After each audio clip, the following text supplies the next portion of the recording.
করেছেন, গৌরহরি এলেন এই মর্তে এলেন কি জন্যে? তিনি চিন্তা করলেন ওই যে দাপরে রাধা কৃষ্ণ মিলিত তনু, ইনি গৌর সুন্দর হয়ে এলেন। রাধা কৃষ্ণ এক আত্মা দুই দেহ ধরি অনন্য বিলসে রস আস্বাদন করি। রাধা কৃষ্ণ কি বলছি? এক আত্মা দুই দেহ ধরি অনন্য বিলসে রস আস্বাদন করি। তারপরে তিনি কি ছিলেন? রাধা কৃষ্ণ দুই ছিলেন।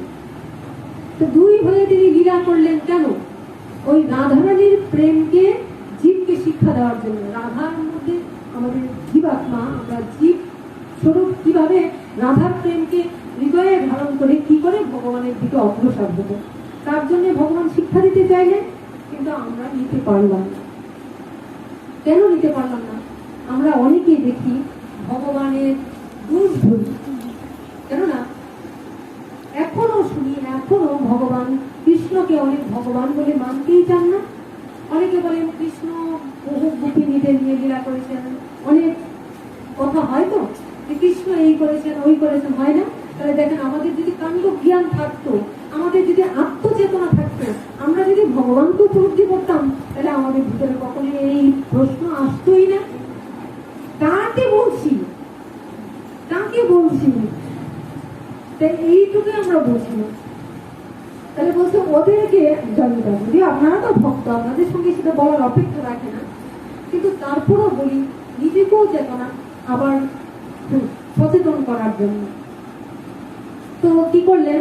যেহেতু কৃষ্ণের বিভিন্ন দোষ ধরতে লাগলেন যে রাধার সাথে এই করেছেন, নারী পুরুষ ভেদ করে এখানে অপরাধ করছেন, তখন আমার ভগবান চিন্তা করলেন যে না, আমাকে কি করতে হবে? না, আমি এবার রাধাকে নিজের সঙ্গে মিশিয়ে, এবার দুই দেহ এক হয়ে, দুই থেকেই এক হয়েছেন, এক থেকে দুই হয়েছেন, তো আমি দুই দেহ এক হয়ে একাত্ম হয়ে যদি পৃথিবীতে যাই, পুরুষ দেহ হয়ে যায়, তাহলে তো দুষ লাগবে। রাধা কৃষ্ণ হয়ে যখন আসলেন, ভগবান যে এত লীলা করলেন, শুধুমাত্র ভক্ত যারা তারাই নিতে পারলো, কিন্তু অনেকে তো দুষ ধরল। কিন্তু এইবার তিনি কি হয়ে এলেন? অনর্পিত চরিত্রা, যা কোনো দিন কোনো কালে অর্পণ করা হয় না, সেই এমন প্রেম, তাই তাকে বলা হলো মহাবদানীয়। করলেন যেটা কোনো যুগে কোনো কালেই কোনো ভগবান কোনো অবতার দান করেন না, যা মহাপ্রভু দান করলেন। কেননা তিনি ওই পুরুষ দেখা যখন হয়ে এলেন, তখন তো তাকে কেউ ধূম ধরতে পারল না। গোলক থেকে ভোলকে এলেন। এখানে রসিক ভক্ত রস করে বলছেন যে দেখেন তিনি কাঁদছেন কেন? তিনি তো ভগবান সচ্চিদানন্দময়, তো তিনি কাঁদছেন কেন? তিনি গোলক থেকে ভোলকে এলেন কেন? রসিক ভক্ত বলছেন যে লোভ, আমরা বলি না যে লোভে পাপে মৃত্যু। রসিক ভক্ত মজা করে বলছেন যে লোভে পাপে মৃত্যু, মানে পাপের পতন। গোলকের যিনি মানে এত সৌন্দর্যপূর্ণ ভগবান, যিনি আনন্দময় সচ্চিদানন্দময় ভগবান, আজ তিনি কি করছেন? কাঁদছেন। আজ তিনি গোলক থেকে ভোলকে এলেন, তাহলে তার পতন হলো। কি কারণে পতন হলো আমরা ভেবেছি? আমাদের জন্য এই পাকা ফলটা, গাছের পাকা ফলটা আমরা হাতে পেলাম, আস্বাদন করলাম।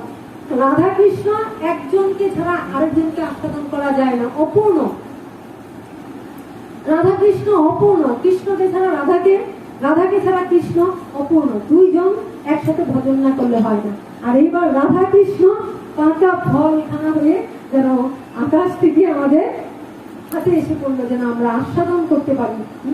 সেই আস্বাদন করলাম কি গৌর হরিকে। তাই তিনি আপনি আছেন প্রভু জীবের শিক্ষা দিলেন। তিনি আচরণটা শিক্ষা দিলেন কি? পাকা ফল হয়ে তিনি কি করলেন? ভগবান হয়ে নয়, তিনি ভক্ত হয়ে এলেন। শুধু ভক্ত হয়ে এলেন নয়, ভক্ত হয়ে এলেন, তার ঐশ্বর্যকে তিনি সম্পূর্ণ আড়াল করলেন। ঐশ্বর্যকে তিনি সম্পূর্ণ আড়াল করলেন। কেন? আমরা অনেক সময় দেখি না যে কিছু চোর ডাকাত ধরে, এবার তাদের যদি অনেক বড় মাত্রায় কোনো ডাকাত বা চোরকে ধরতে হয় তাহলে কি করতে হয়? তো তখন তাকে সিভিল ড্রেসে, মানে পুলিশের পোশাক পরে না, ছদ্মবেশে আসতে হবে। ছদ্মবেশে কেন আসেন না? বড় মাপের কিছু ধরার জন্য। হ্যাঁ, যে বড় মাপে সে যদি পুলিশের পোশাক দেখে কি হয়? পুলিশের পোশাক দেখে সে তো আর এই ডাকাতি, গুন্ডামি, ছিনতাই ধরা সম্ভব নয়। কলি হত জীব আমরা এত কৃষ্ণ বিমুখ, এত দূর, যে হরিকে আমরা ভুল ধরতেই রাজি। তাতে কি হয়? ভগবানকে দূর ধরে আমরা আরো বিপদগামী হয়ে যাচ্ছি, আরো অপরাধ করে ফেলছি। তাই এবার ভগবান হয়ে নয়, ভগবান নিজে ভক্ত হয়ে সম্পূর্ণ তার ঐশ্বর্যকে বিস্তৃত করে আমাদের মাঝখানে, আমাদের হাতের কাছে, আমাদের ফুলের কাছে, আমাদের সন্তান হয়ে, আমাদের পিতা হয়ে, আমাদের নিজ ধন, আমাদের প্রিয়জন হয়ে আমাদের সঙ্গে মিশে গেলেন।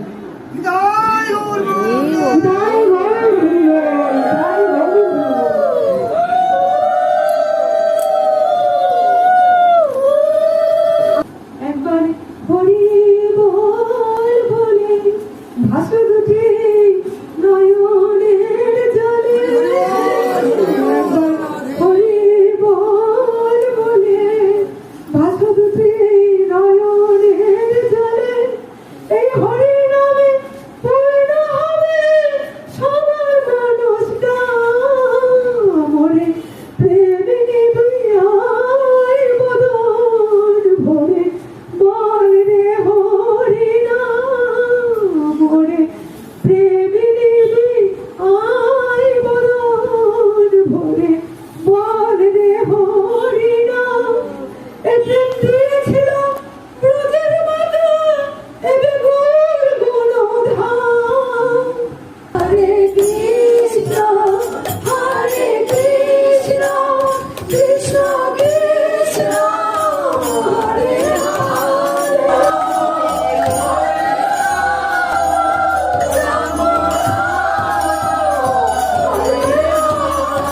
কৃষ্ণ ভজন করে যদি ভক্ত সেবায় আমার এই দেহটা লাগে, তবে এই দেহের অনেক মূল্য। এই দেহকে মূল্য দেওয়ার জন্যেই আমরা মনুষ্য দেহ ধারণ করে এলাম। এরই জন্য বলছে সুদুর্লভ, দুর্লভ মনুষ্য জন্ম। কখন মনুষ্য জন্ম আমার দুর্লভ? যখন আমার এই ভগবানের সেবায় এই দেহটা লাগলো, তখন আমার দুর্লভ। হয়তো এই দেহের কোনো মূল্য নেই। তাহলে ভগবানের কাছেও আমরা যখন স্তরে স্তরে এগোই, তখন কি হয়?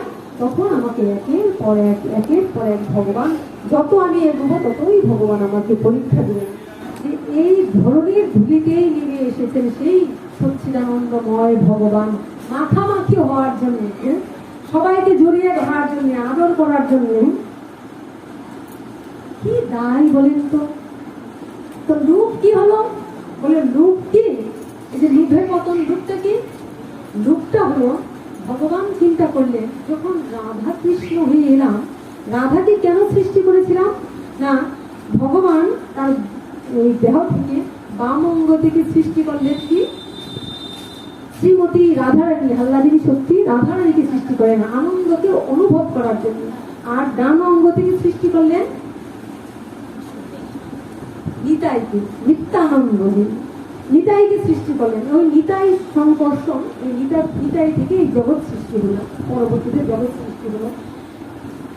কিন্তু এই যে রাধারানীকে সৃষ্টি করলেন, ভগবান আমার চিন্তা করলেন, এই যে রাধাকে সৃষ্টি করলাম, তো রাধাকে কেন সৃষ্টি করেছিলাম না? রাধাকে সৃষ্টি করেছিলাম এই জন্যে, আমি আনন্দকে আস্বাদন করব। কিন্তু আশ্চর্য কি, রাধাকে সৃষ্টি করে আমি ভেবেছিলাম যে আমি কতটা আনন্দময়, আমি কতটা সুখদায়ক, সেই সুখটাকে, সেই আনন্দটাকে আমি আস্বাদন করব। কিন্তু দেখা গেল যে ভগবানের পেটে রাধারানী আস্বাদন করছেন বেশি, নিজেকে সম্পূর্ণরূপে বিলিয়ে দিয়ে রাধারানী ভগবানের চাইতেও বেশি রাধারানী ভগবানের চাইতেও বেশি আস্বাদন করছেন। তাহলে ভগবানের তখন কি হলো? নিতাই, জয় নিতাই গৌরী বলে আত্ম ইন্দ্রিয় প্রীতি বাঞ্ছা তারে বলি কাম কৃষ্ণ ইন্দ্রিয় প্রীতিবাঞ্ছা ধরে প্রেম নাম। ইহ জগতের জীবের কি আত্ম ইন্দ্রিয় প্রীতিবাঞ্ছা, মানে আমি চাই হ্যাঁ, আমি যদি কিছু করি গিভ অ্যান্ড টেক পলিসি, আমি যদি কিছু করি বিনিময়ে আমি কিছু চাই, আমাকে কিছু না দিলে আমি করবো কেন? হ্যাঁ? এই যে প্রথম আমরা শুরু করেছিলাম মায়ের ভালোবাসা, যদি সন্তান আমার মনের মতো না হয় আমি ভালোবাসি না, আর সন্তান বাবা মার সম্পর্কে না দিলে সন্তান বাবা মাকে ভালোবাসে না, আজকাল কলির প্রভাব এটা। হ্যাঁ, তাই এখানে আবার একটা কথা হয়, সেই সময় ত্রেতা যুগে সুরদাস কলম ধরেছিলেন, সুরদাস কলম ধরে তখন বলেছিলেন, সাচ্চা করে তো তোমার লাঠা ঝুটে জগৎ ভুলে, সাচ্চা করে তো তোমার লাঠা ব্রজবুলি ভাষায় ঝুটে জগৎ ভুলে, গৌরস গলি গলি ফিরে সুরা বৈঠল বেচাই।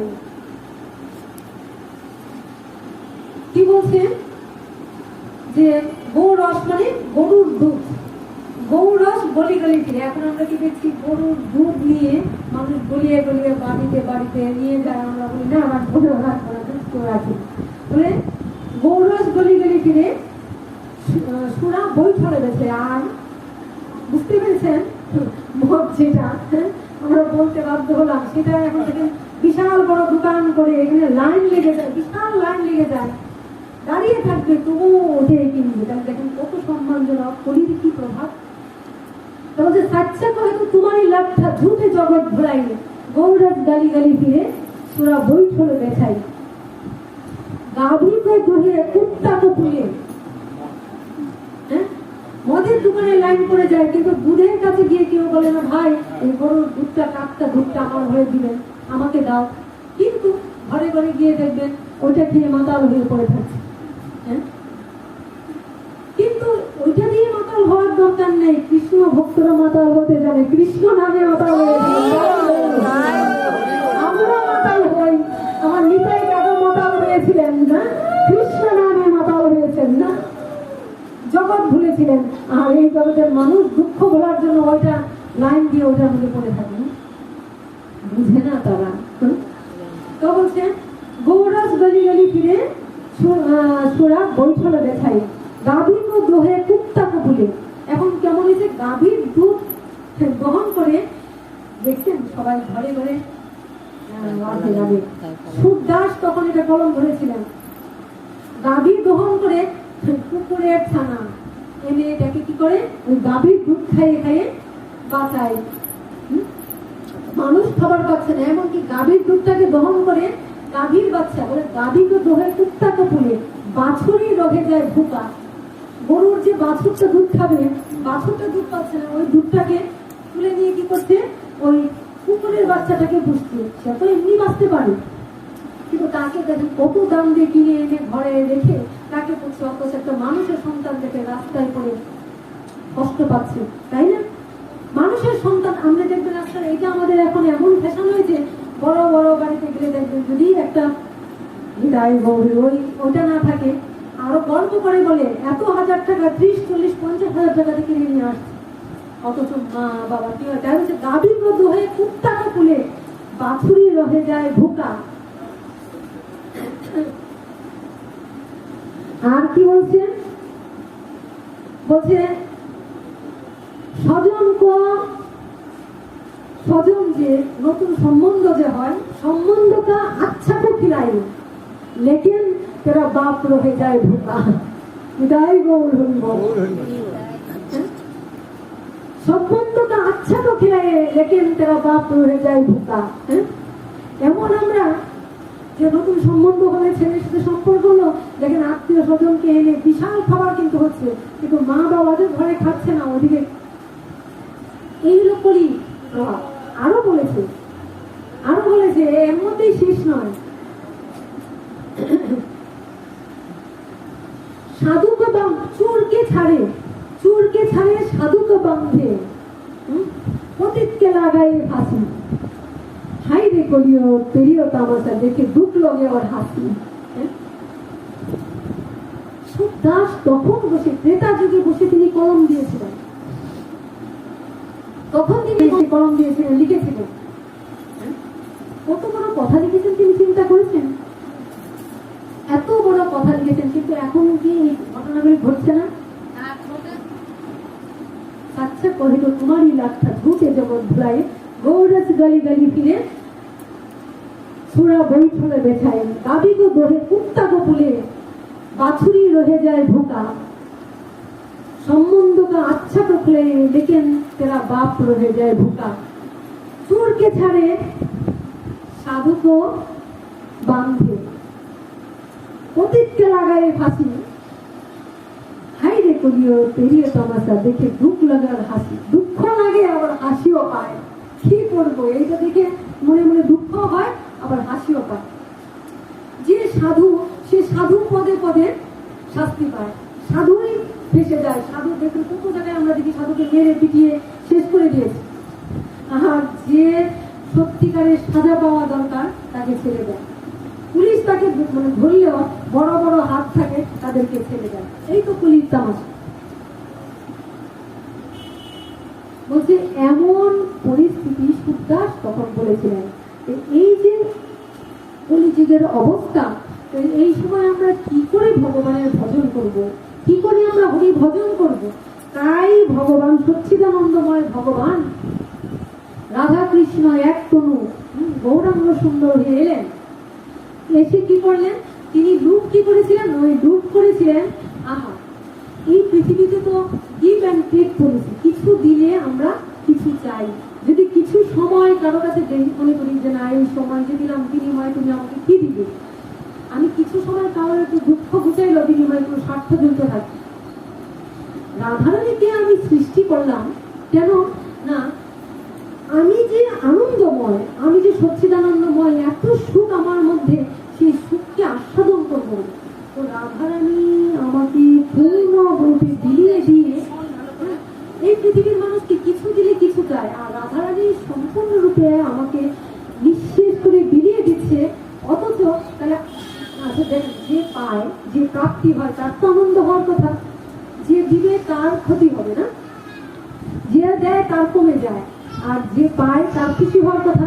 কিন্তু এখানে দেখা যাচ্ছে যে আমার গোবিন্দ খুশির চাইতে আমার রাধারানী খুশি হচ্ছেন বেশি। হ্যাঁ, এইটা কেমন সুখ! সর্বোচ্চ রকমের সুখ দিয়েও আমার গোবিন্দকে রাধারানী আমার গোবিন্দের চাইতে বেশি সুখী। এর কেমন ধরনের সুখ! পেলেই সুখী হয়, আমি যত পাবো ততই তো আমার আনন্দ, দিয়ে আবার কি করি সুখ? হ্যাঁ, দিলে তো আমরা প্রতিদিনের আশা করি।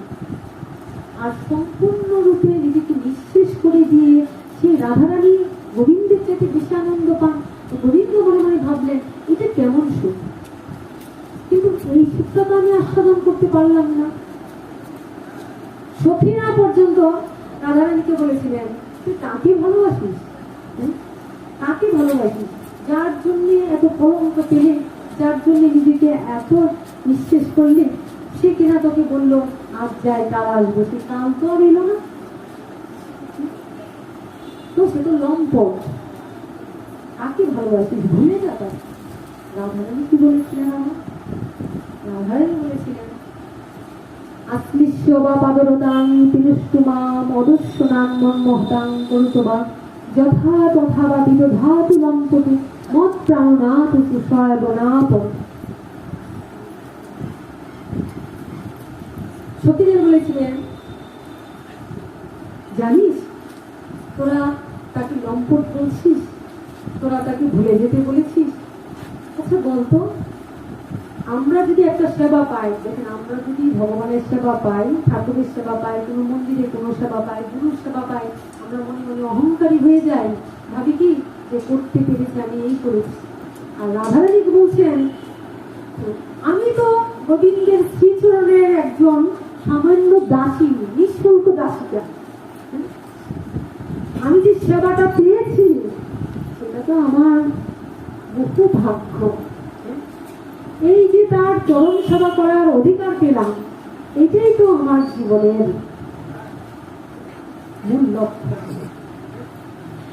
এই ভগবান আমাকে দর্শন দিন, ভগবান জানেন, গোবিন্দ জানেন এই কৃষ্ণকে দর্শন পাওয়ার জন্য আমি কেমন করি, তাকে না দেখতে পেলে আমার কতটুকু দুঃখ হয়, তাকে দেখতে না পেলে আমার হৃদয়ে আমার মর্মে কতটা পীড়া হয়। গোবিন্দ কি জানেন না? জানেন। তারপরেও যদি তিনি আমাকে দর্শন না দিয়ে আমাকে মর্ম পীড়া দেন, আমাকে আঘাত দেন, আমাকে দুঃখ দেন, বা আমাকে দেখিয়ে যদি সে অন্য রমণীর সঙ্গে বিহার করে, তোরা তাকে লম্পট বলছিস, তবু জানিস সে আমারই প্রাণনাথ, আর কেউ নয়, এই গোবিন্দই আমার প্রাণনাথ। এই হলো আমার রাধা প্রেম, এই হলো আমার রাধার ভালোবাসা। আর আমরা যদি ঘরের কাউকে ভালোবাসি, যদি দেখি, লক্ষ্য করবেন, যদি দেখি ওই মানুষটা কোনো ভুল কাজ করছে, কি করব? যে আমি যদি তারে না পাই তো কি করব? প্রয়োজনে তাকে আমি মেরে ফেলবো, বিষ খাইয়ে মেরে ফেলবো, তাই না? এই তো আমাদের। আমি যদি না পেলাম, যাকে আমি ভালোবেসে নিজেকে শেষ করে দিলাম, ভালোবাসার কি জিনিস আমি তাকে শিখিয়ে দিব। ভালোবাসা কেমন জিনিস, কেন বলছি? আপনারা ভক্ত তো, আমি এক ভক্তের কথা বলি। যে কোনো কারণে আমি এক জায়গা থেকে নিয়ে এসেছিলাম, এক ভক্ত ভুল বুঝে একটা কথা বলেছিল। আমি এক ভক্তের সঙ্গে, একটা মেয়ে, ও আমাকে খুব ভালোবাসে, প্রচুর ভালোবাসে। ও তার বাবা মাকে ছেড়ে আমার সঙ্গে চলে এসছে এই দেশে। তো যাই হোক, আমি তাকে আমার সন্তান বুঝেই ভালোবাসি, বিয়েও দিয়েছি। তো তার মনে অনেক সময় দুঃখ হয় যে আমি বাবা মাকে ছেড়ে চলে আসছি, সবাইকে ছেড়ে চলে আসছি, রমণীকে কত ভালোবাসি। তো একদিন কি কথায়, কয়েকজনের ভালোবাসাতে অন্য কেউ ভালোবাসে, তার ভালো লাগে এক কথায়। তো সে তার মনে তো খুব ছিল, দীর্ঘদিনে খুব ছিল। দেখেন, আমরা জাগতিক ভালোবাসা আর পারমার্থিক ভালোবাসা আকাশ পাতাল পার্থক্য, বুঝে নিব। কারণ অবুঝোরা ওদেরকে শিখাতে হয়। তো ও উত্তর দিল যে অনেকে ভালোবাসে, সে কিন্তু বুঝতে পারে না ভালোবাসার কি মর্ম। তাকে যদি অনেক মানুষ ভালোবাসে, সে তো বুঝতে পারে না ভালোবাসার কি কষ্ট। তাকে ভালোবেসে দিছে, তার অন্তরে যে কত কষ্ট হয়। প্রত্যেকটা মানুষ যদি তাকে ভালোবাসে আর তাকে হৃদয়ে বসিয়ে কষ্ট পায়, তার কষ্টগুলি তাকে একা করে যেতে হবে। আমি আমার বাবাকে, জন্মদাতা পিতা, তিনি আমার শিক্ষাগুরু, আমি বাবাকে বললাম, বাবা আমি আমি কোথাও যাই, তাহলে ভক্তরা আমাকে ভালোবাসে, তাহলে ভক্তরা যদি ভালোবাসে, ভালোবেসে এখন সবার সঙ্গে যদি কথা বলতে না পারি, যোগাযোগ না করতে পারি, ওদের মনে নাকি কষ্ট হয়, তাহলে ওটার জন্য নাকি আমাকে একা কষ্ট পেতে হবে। বাবা বলছে, বোকা, বুদ্ধি নিয়ে জাগতিক ভালোবাসা।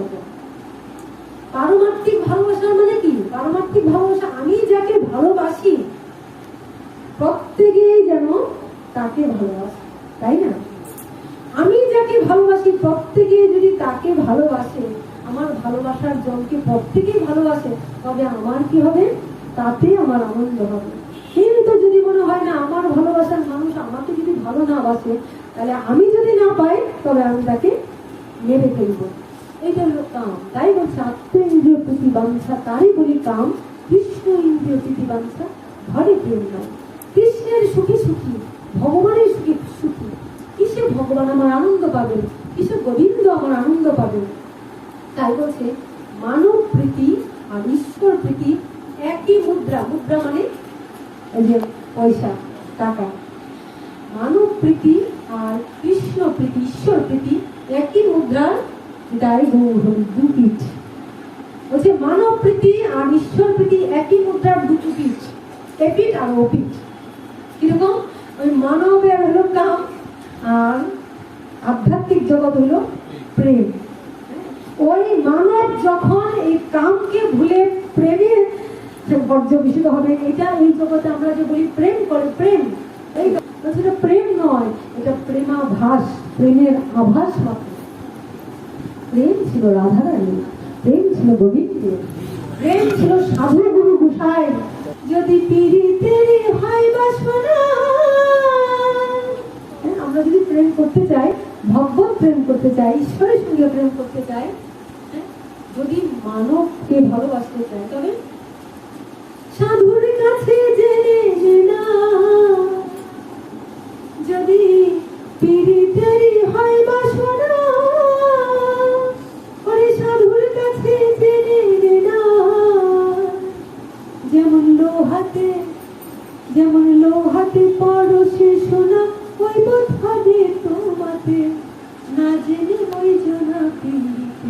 প্রেম, এই যে প্রীতি প্রেম বলছে, বলছে লোহা যেমন চুম্বকের আকর্ষণে কি হয়, চুম্বকত্ব হয়ে যায়, পরস্পরের ছোঁয়াতে লোহা কি হয়, পরস্পরের স্বর্ণ হয়ে যায়, তাই না? কেমন ওই যে হরিদাস ঠাকুর, আমার হরিদাস ঠাকুরের কাছে এসেছিলেন তো লক্ষ্মীরা, হ্যাঁ, যে পতিতা ছিল, যে বেশ্যা ছিল, আজ ধন্য সেই পতিতা, সেই রমণী যাকে আমরা বলছি, আজ দেখেন সে কেমন হয়ে গেলেন। তাহলে পরস্পরই কোথায়, সাধুর কাছে।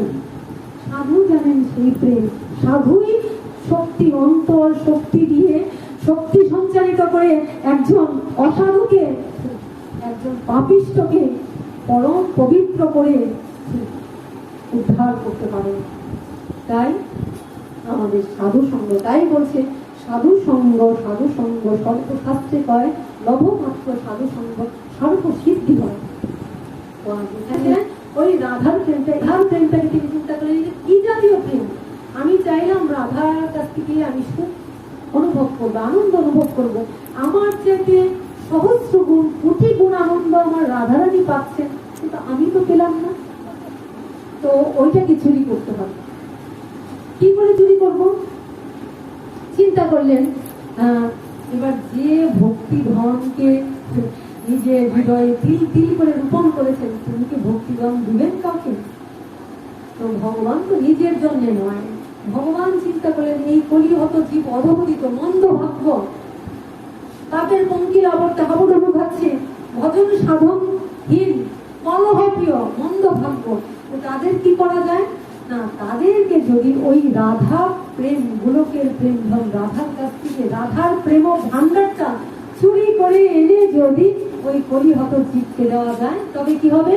তবে এই কলিহত জীব ধন্য হবে, এই কৃষ্ণ নাম প্রেম পেয়ে ধন্য হবে। হরি প্রেম নিবি আয় বদন ভরে, বল রে হরি নাম ভরে, প্রেম নিবি আয় বদন ভরে, বল রে হরি নাম।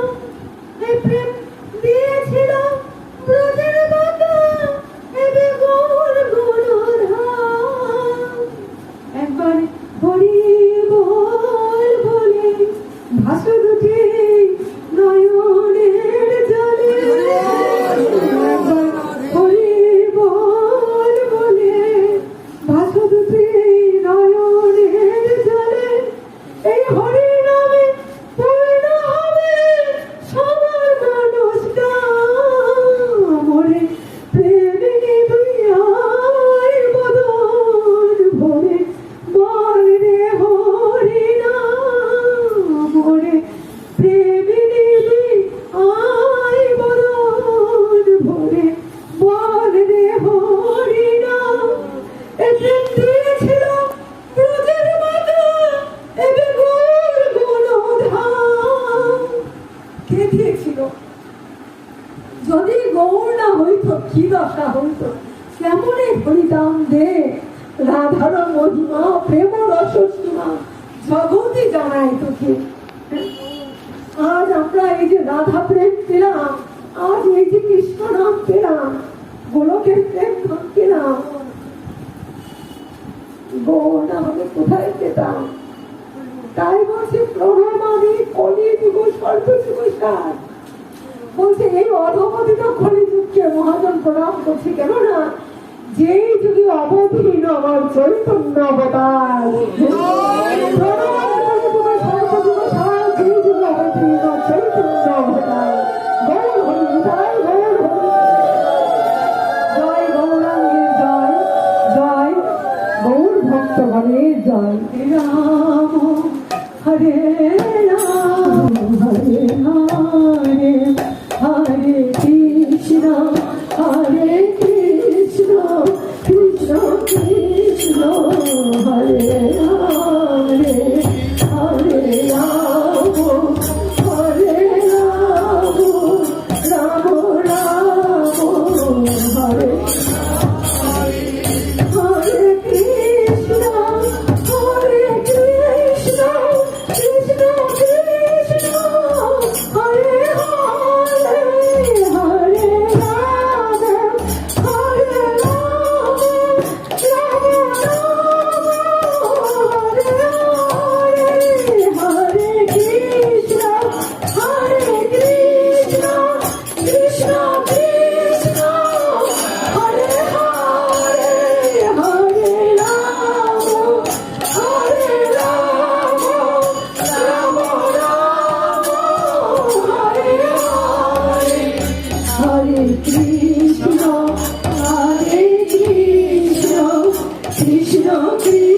কৃষ্ণ হরে